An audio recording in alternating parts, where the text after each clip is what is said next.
औज़ुबिल्लाहि मिनश्शैतानिर्रजीम बिस्मिल्लाहिर्रहमानिर्रहीम। अस्सलाम वालेकुम students, welcome to Asra public school. मैं हूँ इमरान कासिम, आपका फ़िज़िक्स टीचर। आज हम सब्जेक्ट फ़िज़िक्स यूनिट नंबर 2 जिसका नाम है मेजरमेंट, उसके लेसन नंबर 2 को स्टडी करेंगे। आज के जो हमारे टॉपिक्स हैं वो है सिग्निफिकेंट फिगर्स और न्यूमेरिकल्स हैं यूनिट कन्वर्जन के।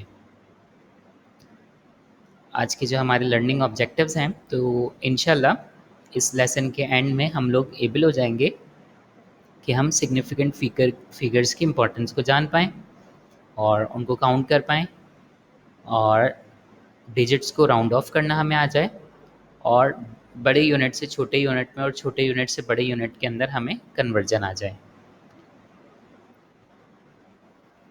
सिग्निफिकेंट फिगर्स जो हैं बेसिकली ऐसे नंबर्स को कहते हैं जिनको लिखना जो है ना वो ज़रूरी होता है। यानी जब भी किसी भी चीज़ की वैल्यू लिखी हुई हो, ठीक है, तो उन नंबर्स का मेंशन करना जो है ज़रूरी होगा जो सिग्निफिकेंट्स होंगे। और जो सिग्निफिकेंट फिगर्स नहीं होते, जब आप उनको पावर्स की शक्ल में लिखते हैं तो उन नंबर्स को आप ओमिट भी करते हैं तो चल जाएगा। ठीक है, अब सिग्निफिकेंट फिगर्स, कौन से नंबर्स को हम सिग्निफिकेंट कहेंगे, कौन से नंबर्स को नहीं कहेंगे, तो उसके लिए ना कुछ रूल्स होते हैं हमारे पास। तो रूल नंबर 1 ये है कि जितने भी नॉन ज़ीरो डिजिट्स हैं, यानी 1 से लेकर 9 तक जितने भी नॉन ज़ीरो डिजिट्स हैं वो सारे के सारे सिग्निफिकेंट फिगर्स होते हैं, ये सिग्निफिकेंट नंबर्स होते हैं। मिसाल दी हुई है यहाँ पे इन्होंने, एक नंबर है 239, ये नंबर दिया हुआ है 239। तो इस 239 के अंदर जितने भी नंबर हैं वो सारे के सारे नॉन ज़ीरो हैं। तो इसलिए इस नंबर के अंदर 3 सिग्निफिकेंट होंगे और वो 3 सिग्निफिकेंट कौन कौन से हैं? एक 2 है, ये रहा, एक 3 है, ये रहा, और एक 9 है। इस तरह से ये जो 3 डिजिट का आपके पास नंबर है तो इसमें 3 ही सिग्निफिकेंट फिगर हैं, क्योंकि इसके अंदर कोई ज़ीरो नहीं आ रहा। ज़ीरो बाज़ दफ़ा सिग्निफिकेंट होता है और बाज़ दफ़ा सिग्निफिकेंट नहीं होता। तो अब हम ज़ीरो के अकॉर्डिंग रूल चेक कर लेते हैं।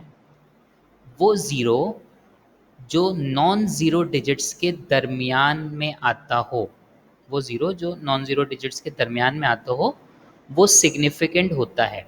जैसे कि यहाँ लिखा हुआ है 2009, तो 2009 के दरमियान में ये 2 ज़ीरो आ रहे हैं, 2 और 9 के दरमियान में 2 ज़ीरो हैं, तो 2 भी नॉन ज़ीरो है और 9 भी नॉन ज़ीरो है, और उसके दरमियान में अगर ज़ीरो हैं तो ये ज़ीरो इम्पॉर्टेंस रखते हैं, इनको लिखना ज़रूरी होता है, इस वजह से ये कहलाएंगे सिग्निफिकेंट फिगर्स। तो इस नंबर के अंदर 4 सिग्निफिकेंट फिगर्स हो गए, एक 2 हो गया और 2 ज़ीरो हो गए और एक 9 हो गया। इस तरह से टोटल 4 सिग्निफिकेंट फिगर्स हो गए।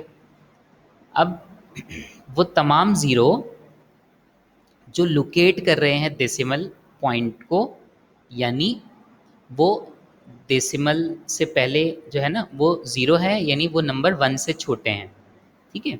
और उसके बाद अगर ज़ीरोज़ आ रहे हैं, डेसिमल से पहले भी ज़ीरो है, डेसिमल के बाद भी ज़ीरो है, तो ये वाले ज़ीरो सिग्निफिकेंट नहीं होते।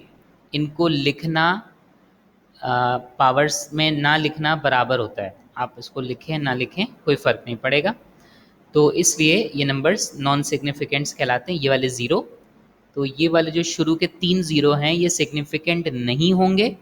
बाकी जो ये नंबर है 7, 8 और 6, क्योंकि ये नॉन ज़ीरो डिजिट्स हैं इसलिए ये सिग्निफिकेंट होंगे। तो इस एग्जाम्पल के अंदर हमारे पास टोटल 6 डिजिट थे, लेकिन उस 6 डिजिट के अंदर सिर्फ 3 डिजिट ऐसे हैं जो सिग्निफिकेंट हैं, ठीक है। इसी तरह अगर ज़ीरो जो है वो डेसिमल पॉइंट के फ़ौरन बाद आ जाए और डेसिमल से पहले वाला जो नंबर है ना वो 1 हो या 1 से बड़ा हो, ज़ीरो ना हो, जैसे कि 78, तो ये जो 78 है ना ये 1 से बड़ा नंबर है, 0 से भी बड़ा नंबर है, और उसके बाद फ़ौरन जो है ना डेसिमल के बाद पॉइंट के बाद 3 ज़ीरो आ गए, तो अब ये ज़ीरो सिग्निफिकेंट होंगे। अच्छा, ये क्यों सिग्निफिकेंट होते हैं? क्योंकि ना ये एक्यूरेसी को शो करते हैं। यानी आप किसी को बताना चाहते हैं कि कोई चीज़ ना 100% प्योर है, तो आप मेंशन करते हैं 100.00 मेंशन करते हैं। इसका मतलब कि उसमें ना 0.0% भी कोई मिलावट नहीं है, इस वजह से उनको लिखना ज़रूरी होता है। तो ऐसे ज़ीरो जो फ़ौरन डेसिमल के बाद आ जाएँ वो सिग्निफिकेंट होंगे। तो इस एग्जाम्पल के अंदर 5 डिजिट हैं और ये 5 के 5 सिग्निफिकेंट नंबर्स कहलाएंगे या फिगर्स कहलाएंगे। ज़ीरो जो डेसिमल को लोकेट कर रहा है ग्रेटर देन 1, वो भी नहीं होगा। यानी अब ये पॉइंट से पहले है ये ज़ीरो, पॉइंट से पहले है ये ज़ीरो, और ये ना 1 से बड़े नंबर्स होंगे, जैसे कि 10 हो गया, 20 हो गया, 100 हो गया, 500 की एग्जाम्पल यहाँ पे दी हुई है। तो यहाँ पे डेसिमल ना यहाँ आखिर में लगा हुआ है, ठीक है। तो डेसिमल से पहले ये जो ज़ीरो आ रहे हैं ये सिग्निफिकेंट नहीं होंगे अगर ये नंबर 1 से बड़ा है, ठीक है। तो 1 से बड़े जितनी भी 10th वैल्यूज़ होती हैं, 100 वैल्यूज़ होती हैं, 1000 वैल्यूज़ होंगी, तो उसमें जो ज़ीरो आएंगे वो हम काउंट नहीं करेंगे एज अ सिग्निफिकेंट फिगर, उसको हम सिग्निफिकेंट नहीं काउंट करते। तो ये जो एग्जांपल आपको नज़र आ रही है इसमें 3 डिजिट हैं, तो इसमें सिर्फ जो 5 है ना वो सिग्निफिकेंट फिगर है, और ये जो 2 ज़ीरो दिए हुए हैं ये सिग्निफिकेंट फिगर नहीं है, क्योंकि ये डेसिमल से पहले आ रहे हैं और ये नंबर 1 से बड़ा है। अच्छा, अब क्या हुआ कि जब दो या दो से ज़्यादा नंबर्स ना कैलकुलेशन में दिए हुए हों, ठीक है, तो उसमें हम ये चेक करते हैं कि हमारे सवाल में जो डेटा के अंदर जो वैल्यूज़ दी हुई है ना, उन वैल्यूज़ में सबसे कम सिग्निफिकेंट फिगर्स जो होंगी ना, आंसर भी हमारा उतने ही सिग्निफिकेंट फिगर पे होगा।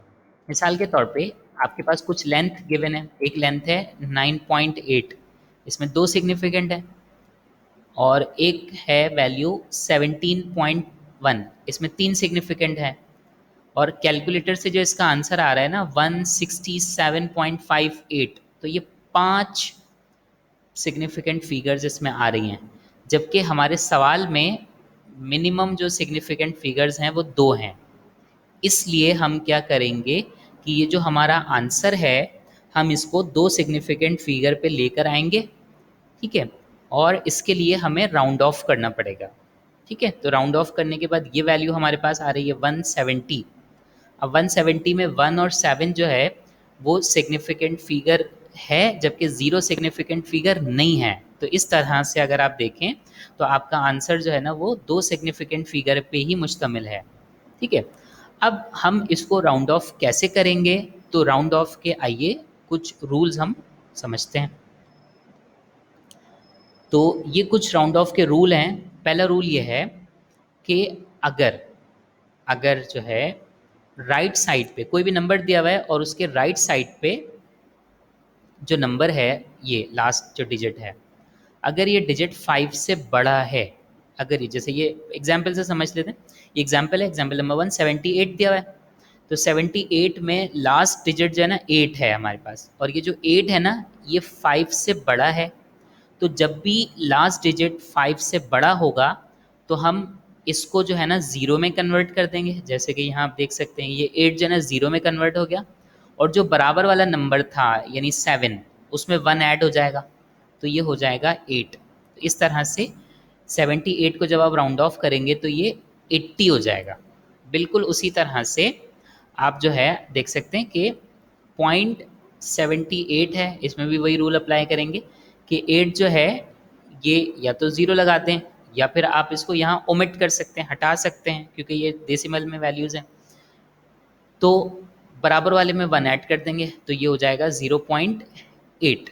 तो ये पहला रूल हो गया, यानी अगर राइट साइड पे जो नंबर है अगर वो 5 से बड़ा है तो हम या तो उस नंबर को हटा देते हैं या उसकी जगह पे 0 लगा देते हैं और बराबर वाले नंबर में 1 ऐड कर देते हैं। दूसरा रूल क्या है आइए देखते हैं।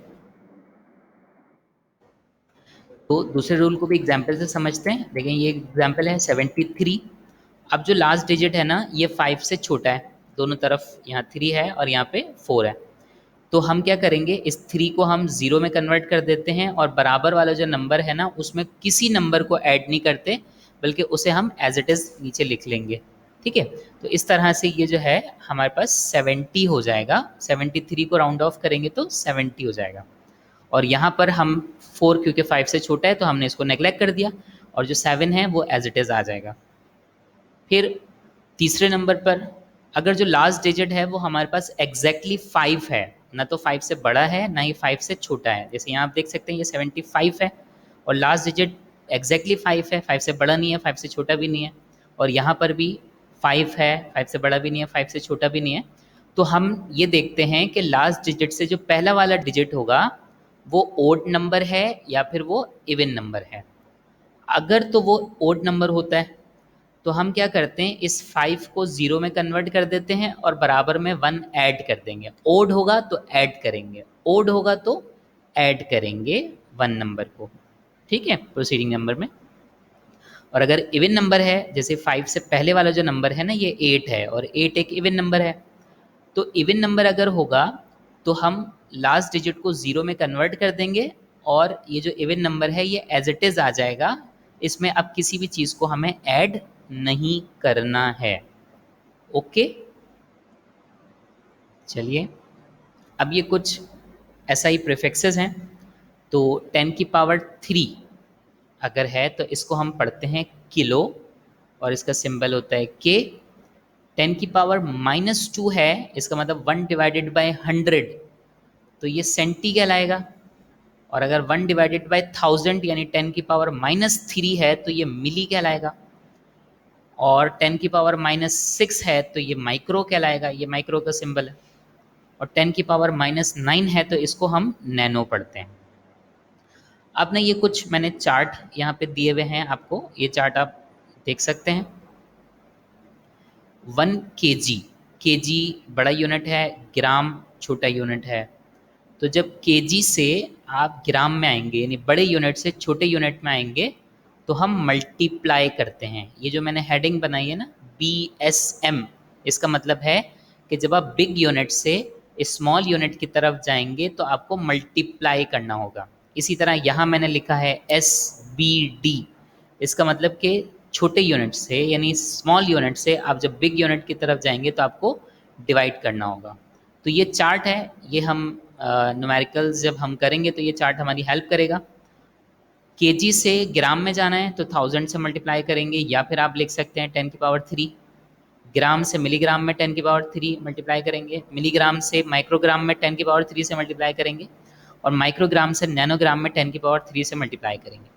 इसी तरह जब नैनोग्राम से मिलीग्राम में जाएंगे तो डिवाइड करेंगे 1000 से, माइक्रोग्राम से मिलीग्राम में भी 1000 से डिवाइड करेंगे, मिलीग्राम से ग्राम में भी 1000 से डिवाइड करेंगे, और ग्राम से किलोग्राम में भी 1000 से डिवाइड करेंगे। तो अब हम एक सॉल्व एग्जाम्पल देख लेते हैं यहाँ पे। तो फर्ज कीजिए एक एक्सपेरिमेंट के अंदर एक कैलोरीमीटर है, उसने ना कोई वेट निकाला है, मास निकाला है, और उस मास की वैल्यू आ रही है 36.35 ग्राम। तो आपको ना इस वैल्यू को चेंज करना है मिलीग्राम में, माइक्रोग्राम में, नैनोग्राम में और किलोग्राम में, ठीक है। तो हम चेक कर लेते हैं। तो सबसे पहले हमें ये देखना होगा, सबसे पहले हमें ये देखना होगा कि जो ग्राम है और जिसमें हमें कन्वर्ट करना है, जैसे मिलीग्राम में हमें कन्वर्ट करना है, तो ग्राम छोटा है या बड़ा है मिलीग्राम से, पहले तो ये चेक करना होगा। तो वो हम पीछे वाले चार्ट से चेक कर लेंगे। और अगर छोटे यूनिट से बड़े यूनिट में जाना है तो डिवाइड करेंगे, और बड़े यूनिट से छोटे यूनिट में जाना है तो हम मल्टीप्लाई करेंगे। ओके, तो यहाँ देखिए हमने यहाँ देखा कि 1 ग्राम से अगर हमें मिलीग्राम में जाना है तो 10 की पावर 3 हमें मल्टीप्लाई करना पड़ेगा। तो जस्ट हम करना क्या है, हमें ये जो ऊपर वाले सवाल की वैल्यू है ना ये हमें लिख देनी है 36.35 दोनों जगह पे, और राइट साइड पे हम 10 की पावर 3 से इसको मल्टीप्लाई कर देंगे। इसी तरह सब में करेंगे, ठीक है। माइक्रो है तो 6, नैनो है तो 9, और केजी है क्योंकि ग्राम छोटा यूनिट है, केजी बड़ा यूनिट है, तो हम यहाँ पे -3 लगाएंगे, पावर 10 की पावर -3, इसका मतलब होता है 1000 से डिवाइड हो रहा है। तो डायरेक्ट या तो ये लगा लो पावर, या फिर 1000 से डिवाइड करके आंसर निकाल लीजिए, ठीक है। तो इस तरह से हम जो है ना यूनिट्स को कन्वर्ट करेंगे। अब ये कुछ और चार्ट्स के बने, इसको आप देख लीजिएगा, ठीक है। ये लेंथ की कन्वर्जन के चार्ट्स हैं, और इसी तरह जो है ना ये टाइम की कन्वर्जन के चार्ट्स हैं। ठीक है। तो अब एक छोटा सा प्रैक्टिस सबके लिए है। आपको ना सिग्निफिकेंट फिगर्स काउंट करने हैं। तो जो पहला नंबर है वो है 7850। तो इसमें कितने सिग्निफिकेंट हैं? इसमें है 3 सिग्निफिकेंट, 7, 8 और 5। इसमें 0 सिग्निफिकेंट नहीं है। दूसरे सवाल में कितने सिग्निफिकेंट हैं? राइट, इसमें भी 3 हैं। तीसरे में कितने हैं? टोटल 6 डिजिट हैं, तो क्या 6 के 6 सिग्निफिकेंट हैं? नहीं, इसमें भी 3 ही सिग्निफिकेंट होंगे। और चौथे सवाल में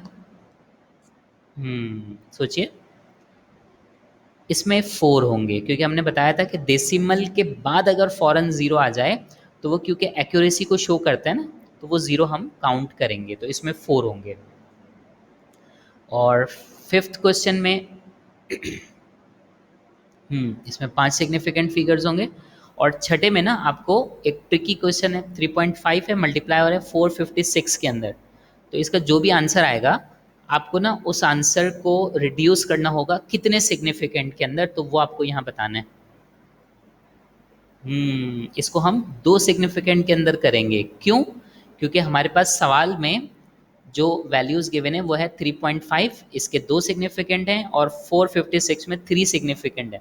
तो जो मिनिमम सिग्निफिकेंट रखने वाला सवाल होगा ना, आंसर के सिग्निफिकेंट फिगर भी उतने ही होंगे। Good students. तो आ जाएं समरी की तरफ। हमने आज जो है ना सिग्निफिकेंट फिगर्स को काउंट करना सीखा, हमने राउंडिंग ऑफ डिजिट सीखा, और हमने जो है ना वो न्यूमेरिकल्स के लिए चार्ट पहले सीखे, और जो है ना हमने फिर एक सॉल्व एग्जाम्पल किया। अच्छा, अब एक इंडिपेंडेंट प्रैक्टिस आपको दी जा रही है वर्कशीट की शक्ल में। आपको पेज नंबर 18 से लेकर पेज नंबर 22 तक किताब से पढ़ना है, और जो वर्कशीट आपको दी जाएगी उस वर्कशीट को आपको सॉल्व करना है। इसका नंबर है 2। ठीक है, तो ये वो वर्कशीट है। इस वर्कशीट के अंदर ओरल क्वेश्चंस को आपको लिखना नहीं है, सिर्फ ओरली उसका आंसर करना है। और एक्सरसाइज नंबर 2 में मल्टीपल चॉइस क्वेश्चंस हैं, इसको ना आपको सिर्फ टिक मार्क करना है। और इसी तरह से जो तीसरा है वो न्यूमेरिकल है, बेसिकली एक किताब का ही न्यूमेरिकल है। 3 न्यूमेरिकल हैं एक्चुअली किताब के, तो वो किताब के न्यूमेरिकल्स आपको करने हैं। थैंक यू स्टूडेंट्स, उम्मीद करते हैं आज का लेसन भी आपने गौर से सुना होगा, समझा होगा। तो मिलते हैं अपने अगले लेसन के साथ। अल्लाह हाफिज़।